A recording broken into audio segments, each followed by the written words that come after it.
Dans cette première partie, Bernard de Montréal discute du sujet spirituellement évolué mais pas intelligent. Il souligne que les êtres humains sont des êtres involutifs qui manquent de conscience mentale et ne peuvent pas traiter avec les mécanismes occultes de la pensée. Il affirme qu'il y a deux types d'hommes sur Terre, ceux recherchant la plénitude à travers le matérialisme et ceux recherchant la plénitude à travers la spiritualité.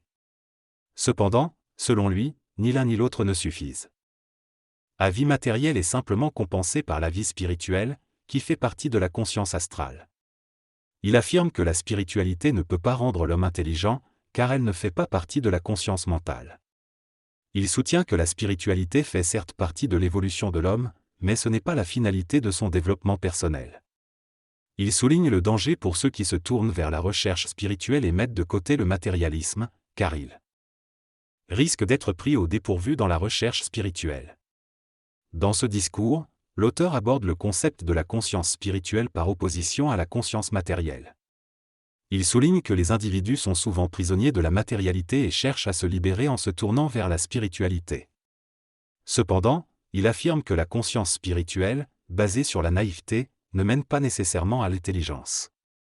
Il critique également le recours à des pratiques telles que le channeling, soulignant que communiquer avec des entités n'implique pas nécessairement d'accéder à la vérité. L'auteur affirme que pour être intelligent, il est essentiel de trouver un équilibre entre le plan matériel et spirituel et de se protéger à tous les niveaux. L'objectif ultime de l'homme devrait être de ne plus souffrir et de contrôler sa vie, en évitant les dangers des autres individus et des esprits. L'homme est naïf car il n'a jamais eu de connaissances supérieures sur Terre. Toutes les sciences et les croyances proviennent principalement du monde astral. On a toujours vécu notre vie psychologique en fonction de paramètres basés sur la croyance. La religion était une étape vers l'évolution spirituelle, mais croire en des entités ou en des informations provenant du monde astral sans en connaître les lois est dangereux. L'homme n'a pas de paramètres absolus pour corriger les abus de l'astral sur sa conscience mentale. Il est donc incapable de discerner la vérité dans l'information qui lui est présentée. Il est essentiel d'être conscient et intelligent pour pouvoir vérifier l'information et créer ses propres critères de discernement, surtout dans le domaine de l'occulte et du paranormal.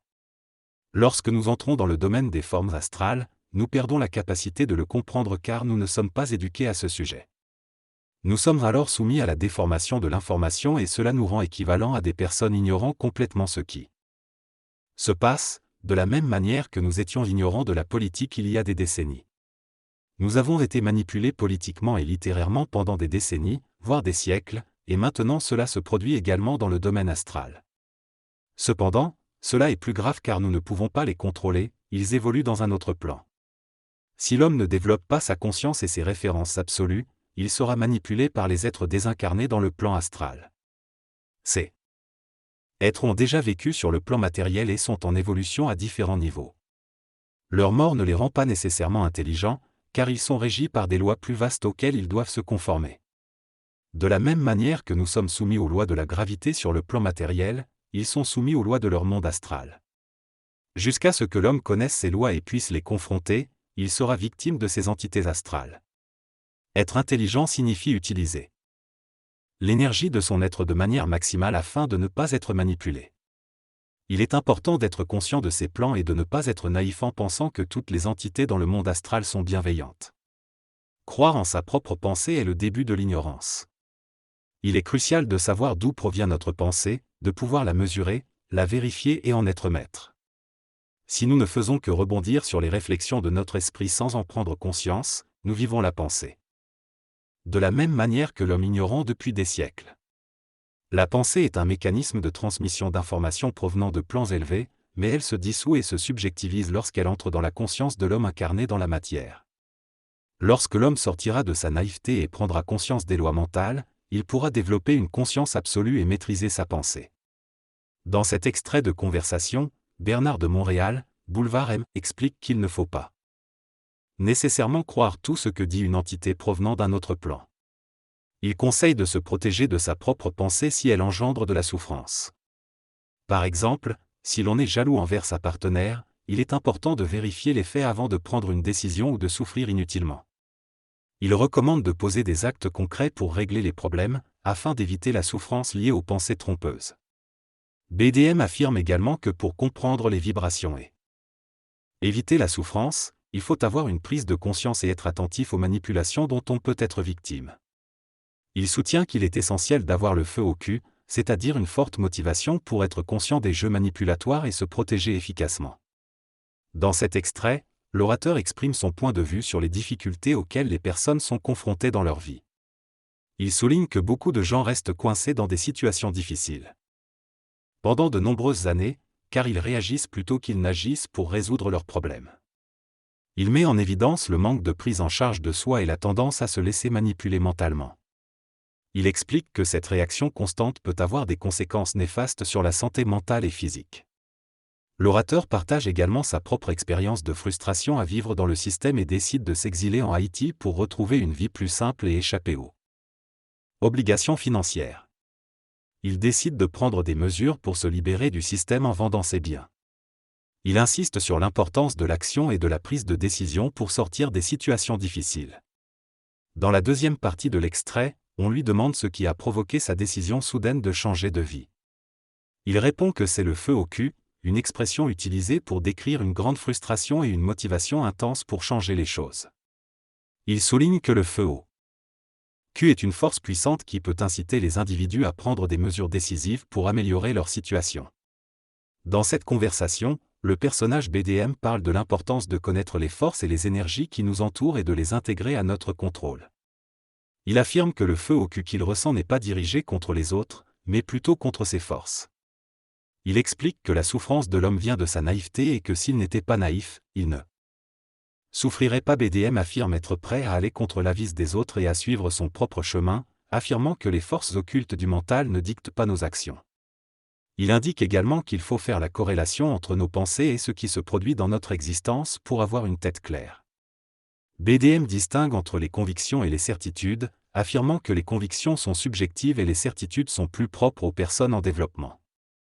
La certitude est une position inébranlable de la conscience humaine par rapport à la vie matérielle et à l'idée astrale. Elle est fondée sur une conscience vibratoire, qui diffère de la conscience psychologique. Contrairement à la conviction, qui est basée sur une forme de croyance et est malléable, la certitude est absolue, finale et passe à l'action directe.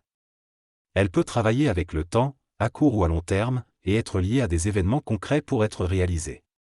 La certitude fait partie de la conscience mentale, de la voyance et de la communication avec le plan mental, permettant de voir dans l'avenir. Ce qui est écrit dans les planètes peut être une probabilité, mais seulement ce qui est marqué se réalisera. La certitude est également liée à l'identité et à l'expression créative de l'ego sur le plan matériel. L'interlocuteur demande si les plans et la capacité à les exécuter sont liés. Bernard répond que cela dépend de l'aptitude de la personne et de ses compétences matérielles. Il mentionne également que ce qu'il voit, il le réalise lui-même. L'interlocuteur demande si des choses qu'il voit dans le futur ne se réaliseront pas s'il n'intervient pas, et Bernard répond que cela arrive, mais qu'il agit en fonction de sa certitude personnelle. Il explique que sa certitude individuelle peut avoir des répercussions sur les autres, mais que cela ne signifie pas nécessairement que les autres réagiront en fonction de ce qu'il a marqué. Il distingue également la certitude individuelle, basée sur la créativité, de la conviction personnelle, qui peut être influencée par le karma et l'astralité. Il souligne que la certitude est toujours cohérente avec soi-même et qu'il n'y a pas de responsabilité extérieure. La certitude doit être identifiée dans le mental, pas seulement dans les pensées, et elle est le résultat de l'empire de l'homme sur sa vie. Il mentionne que parfois des doutes peuvent surgir lorsqu'un homme agit de manière universelle sans avoir suffisamment intégré son énergie, mais avec le temps, ces doutes disparaîtront et l'homme n'aura plus besoin de vérification interne pour agir. Dans cette interview, Bernard de Montréal explique que l'intelligence ne peut pas être acquise seule, car il faut pouvoir vérifier ses actions à travers les autres. Un individu qui agit seul dans une grande énergie risque de causer du tort aux autres, tandis qu'une personne qui a intégré son énergie ne souhaite pas faire souffrir les autres. Lorsque l'énergie est intégrée, tout le monde est prêt à suivre dans la même direction de manière dégagée et individuelle. La certitude, qui fait partie de la conscience créative, implique un timing précis où tout a été préparé. Si une personne vit dans la certitude et les autres ne sont pas prêts, ce n'est pas une certitude intégrée. Une certitude intégrée est parfaitement partagée et dans le timing de tous. Dans le cas de Bernard, lui, sa femme et sa fille partagent le même feu et sont prêts à partir en Haïti, car ils sont sensibles à la réalité de chacun. La communication est possible à condition que ce ne soit pas une conviction, sinon il peut y avoir des désaccords.